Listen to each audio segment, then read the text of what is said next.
your store here in San Antonio, and you know the setback kind of happened, and just talk about that, and why you kind of wanted to come back, and just like, hey, I'm gonna come back and do this again, even though I had a major setback.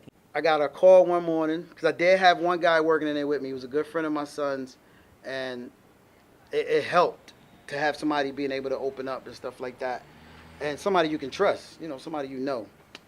Got a call one morning. The barber called me and said, "Hey, are you here right now?" I said, "Well, no, I'm not there yet. My man might be there." He was like, "Yeah, because your back door is wide open."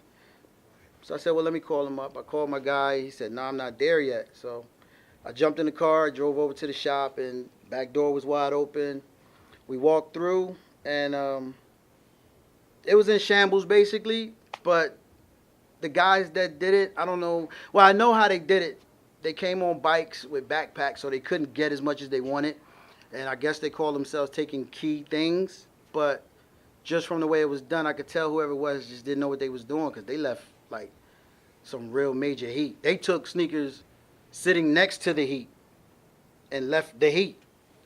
So that particular day, I called the property manager, told him what happened. They sent the guy out to fix the door. He was supposed to replace it.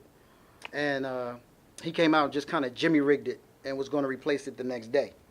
So I said, okay, I can live with that. I actually had plans on staying in the shop that night. And I had a friend with me. And I was going to, because you never know, man. I got a lot of property in there. And my wife called me and said, nobody coming back. Who would come back right after doing something like that, come right back? And this, I said, you know what, you're right. Nobody's stupid enough to come. Lightning don't strike twice in the same spot. So I went home, and believe it or not, the very next morning, the barber called me again and said, dude, I know you're not here. Your back door is wide open, but it's like torn off, damn near off the hinges. So I shot over there again, and sure enough, they sardine canned the door. Like, they took the top corner and literally bent it down. But they still didn't take a lot. This time they took a couple of garments that was in there, like some BBC stuff.